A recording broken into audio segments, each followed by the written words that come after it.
Sverige. Samhället. Fosterland. Das Folk. Dessa är termer vi gärna slänger omkring lite hejvilt sådär, och de har alla en sak gemensamt. Nämligen att de representerar ett sätt att tänka på som inte riktigt till fullo klargör vad det är de faktiskt har för sann innebörd. Detta manifesterar ofta hur man betraktar de konventioner som uppkommit kring detta skeende och hur det finns ett sätt att tala om dessa principer på ett sådant plan att man aldrig riktigt egentligen kommer itu med vad det är som kartläggs. Detta är ett fenomen som konstant upprepar sig i samhället så som vi ser idag. Ett fenomen vi har valt att kalla sociala tendenser.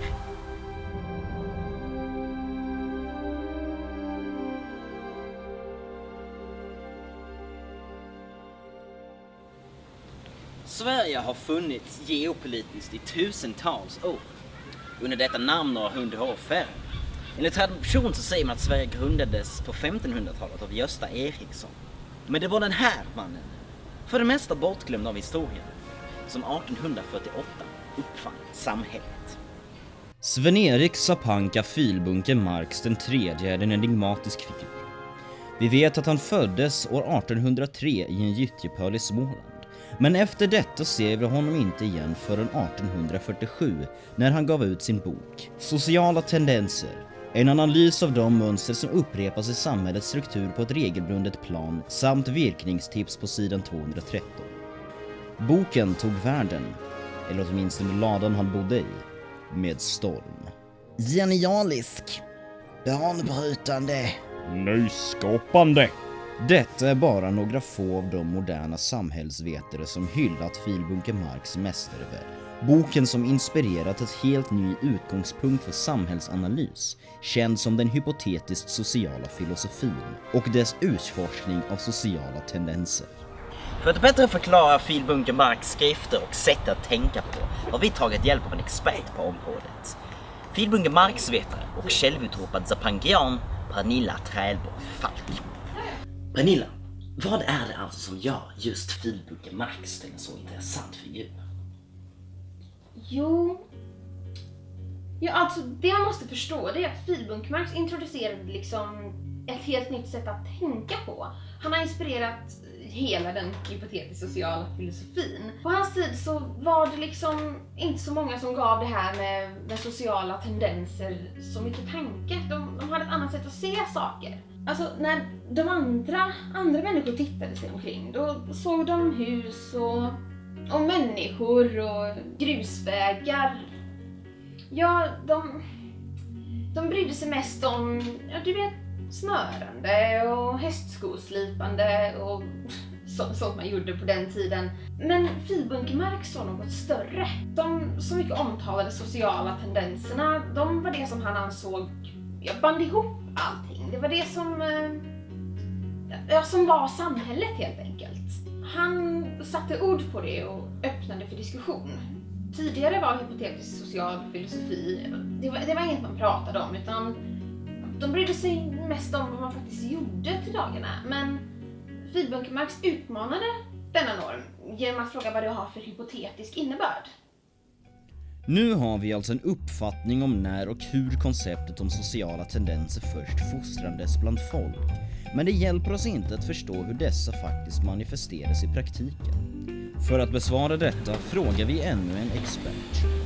Vad är en social tendens egentligen? Ja du Claes, det är en mycket bra fråga. För vi vet egentligen inte vad som är en social tendens, även fall vi kan förstå oss på den. Den huvudsakliga principen med en social tendens är att den inte är individuell, utan att den är en av många tendenser som alla har en unik identitet. Delar av dessa identiteter kan delas tendenser emellan, men i slutändan är det ändå så att vi inte har en enda idé om vad som utmärker en social tendens. För att göra det ännu mer komplicerat så är tendenser inte enstaka. Då den må vara unik så kan den upprepas i både tid och rum. Eftersom sociala tendenser inte är permanenta. De är återkommande, kan man säga.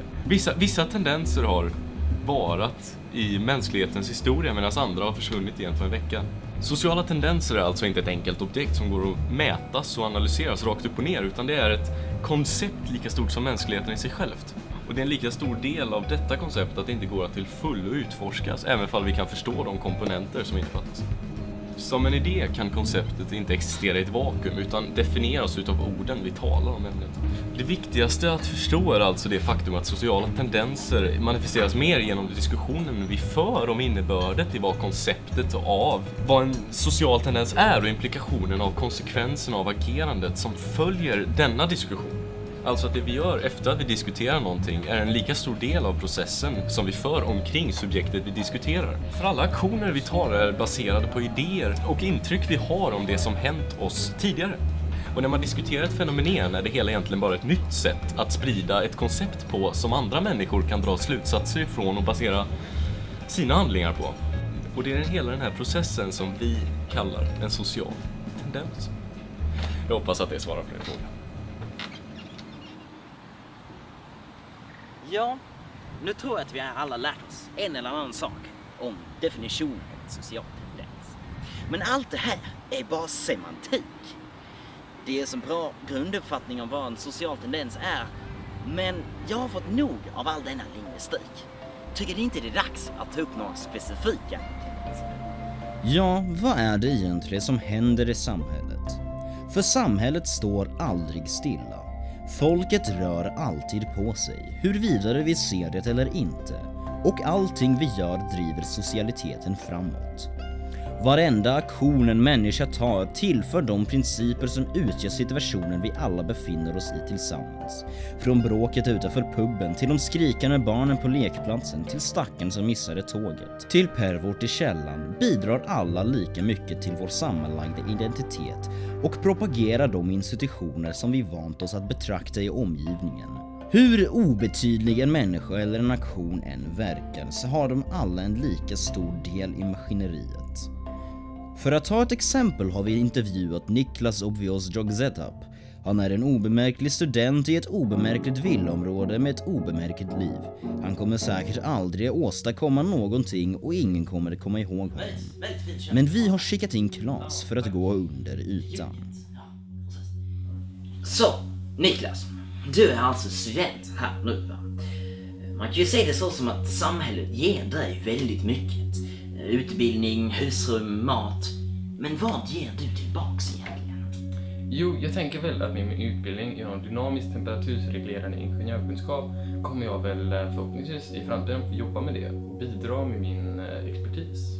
Ja, man kan ju alltid drömma, men jag tänker mer konkret just nu. Vad bidrar du med egentligen? Jo, alltså vi lever ju inte i ett vakuum.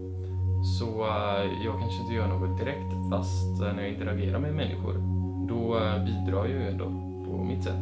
Till exempel när jag köper av korvgubben, då bidrar jag till hans ekonomi. När jag väljer att ignorera folk i min omgivning, då bidrar jag till deras mentala tillstånd.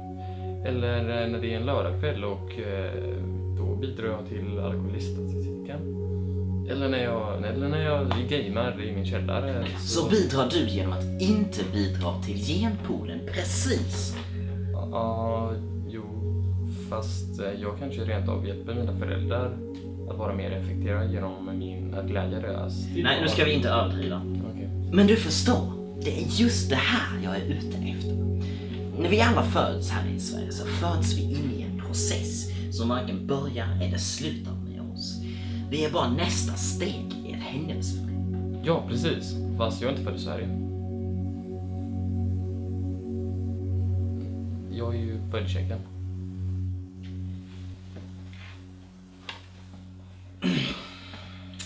Gubbar, kunde dricka åt av dig? Dröj hubo, mami! Kurva! Ja, det var ju trevligt. Ja. Nu har vi alltså en bra grunduppfattning om hur sociala tendenser fungerar i dagens samhälle. Men varför inte avsluta med att ta oss en titt på sociala tendenser genom historien? Det finns ett historiskt perspektiv man måste ta hänsyn till. Det är klart det finns ett historiskt perspektiv. Liksom. Det finns alltid ett historiskt perspektiv, vad man än talar om. Våld, sexualitet, skänkväxt, krokodiler, kylskåp, tandavlagningar. historiska perspektiv. Allihop, varenda en. Man kan ju inte tala om något utan att åskåda de historiska perspektiven. Det är en lika stor del av vad objekten är som de faktiska fysiska förhållandena. Det är ju vad som gör oss till människor trots allt. Just det, sociala tendenser. Eller som romarna brukar kalla det, facies bovis, har ju då ändrat skepnader mycket genom tiderna då, beroende på samhällets krav. Samhällets krav eller saker som, saker helt enkelt. I min bok Bertil Flink och romarna ett äventyr genom latinets uppgång och fall och försöka ta sig upp igen som i en dålig slasherfilm. Del 5 i min bokserie Bertil Flinks magiska historier för barn under 90. Ja, det är en bra titel, inte sant? Ja. Jag vill ju inte bara skryta, men det var ju en riktig snilleblick som slog ner den där dagen, måste jag ju säga. Alltså det... Ja, förlåt, det var ju inte det vi skulle prata om, men jag är bara så stolt, du vet. Ja, men du om någon borde ju förstå. Va? Den store Claes Malmstedt, va? Ja, men jag såg din intervju på TV4 häromdagen. Mycket intressant. Väldigt professionell. På ett lite mer personligt plan så måste jag ändå säga att slipsen du hade på dig var ypperligt stil. Detta avslutar alltså vårt utforskande av sociala tendenser. Jag hoppas att ni alla lärt er ett eller annat. Titta gärna in igen nästa vecka när vi utforskar likheterna mellan maoism och Yahoo Answers. Och missa inte heller vår sidoserie Kolonialismens inflytande på barnprogram 1957-60.